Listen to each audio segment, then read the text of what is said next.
semuanya, salam sejahtera untuk kita semua. Perkenalkan, nama saya Yohana Natalia Turiko, bisa dipanggil Yohana, dengan NIM 2410611220077. Pada kesempatan kali ini, saya akan memaparkan hasil PowerPoint yang telah saya buat dalam mata kuliah konservasi sumber daya hutan.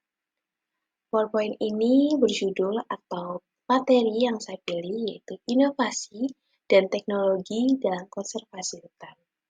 Dalam materi ini ada 4 pokok yang akan saya bahas, yaitu yang pertama ada sistem informasi geospasial untuk monitoring hutan, lalu yang kedua ada teknologi silvikultur konservasi, yang dimana di dalamnya ada agroforestry dan rehabilitasi berbasis ekosistem. Lalu ada pemanfaatan hasil hutan non-kayu atau HHBK secara berkelanjutan. Dan terakhir, ada model pembayaran jasa lingkungan yang dimana isinya ada PES dan carbon trading.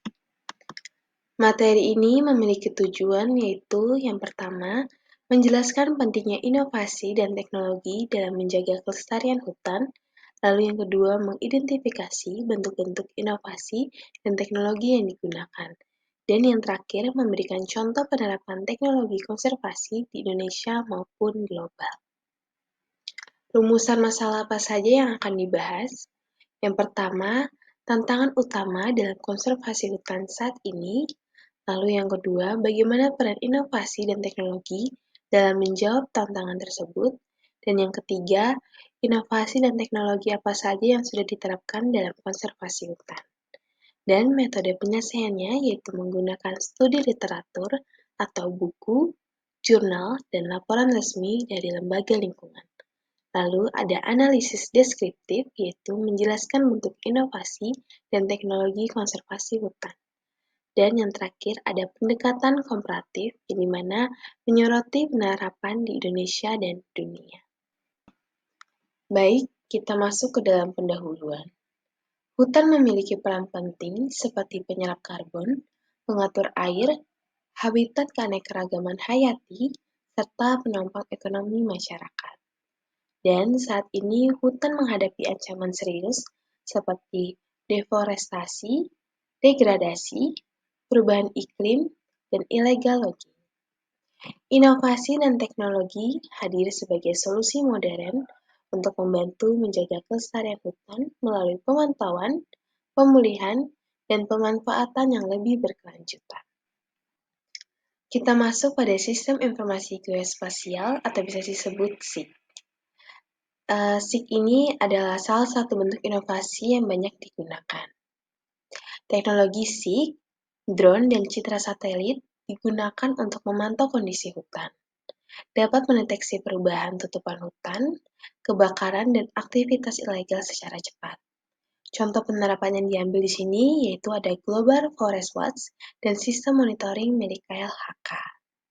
Jadi, teknologi ini memungkinkan pemetaan wilayah hutan secara akurat dan pemantauan perubahan tutupan lahan secara real time.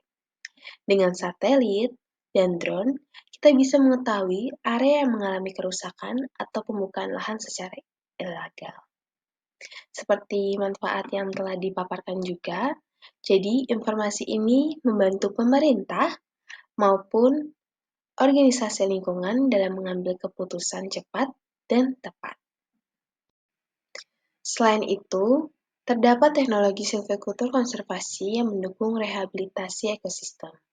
Misalnya pada sistem agroforestry yang dimana menggabungkan pohon dengan tanaman pertanian sehingga selain menjaga keanekaragaman hayati juga memberikan hasil bagi petani. Lalu ada rehabilitasi berbasis ekosistem yang dimana juga dapat memulihkan lahan kritis dengan spesial lokalnya agar berfungsi ekologis kembali optimal. Dan manfaat yang akan didapatkan yaitu dapat menjaga keseimbangan ekosistem, mempertahankan keanekaragaman hayati, dan memberikan penghasilan bagi masyarakat sekitar hutan. Inovasi lainnya adalah pemanfaatan hasil hutan kayu atau bisa kita sebut HHBK. Nah, HHBK di sini meliputi ada madu, rotan, getah damar, minyak atsiri, bambu, dan tanaman obat lainnya. Lalu, inovasi pengolahan menjadikan produk bernilai tambah tinggi. Contohnya pada madu kemasan, lalu minyak atsiri yang bisa digunakan untuk industri kosmetik. Dengan pengelolaan yang berkelanjutan, masyarakat dapat memperoleh sumber pendapatan tanpa harus menebang pohon.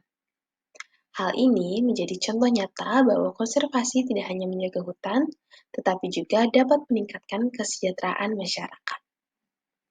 Teknologi konservasi juga berkembang dalam bentuk model pembayaran jasa lingkungan atau Payment for Environmental Service atau bisa kita sebut PES.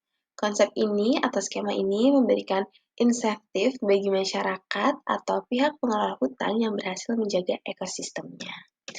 Dan contoh yang bisa kita lihat di sini ada program RAID atau Reducing Emission from Deforestation and Forest Degradation. Dan yang memberi kompensasi untuk pengurangan emisi karbon melalui perlindungan hutan. Dan juga misalnya hutan yang berfungsi menyerap karbon dapat dijual dalam bentuk kredit karbon kepada pihak yang membutuhkan. Lalu di sini ada jasa lingkungan yang dihargai, yaitu ada air bersih, penyimpanan karbon, keanekaragaman hayati, dan ekowisata. Dengan cara ini, dapat memberikan manfaat dan kelestarian hutan yang tidak hanya memberi manfaat ekologi, tetapi juga keuntungan ekonomi yang nyata.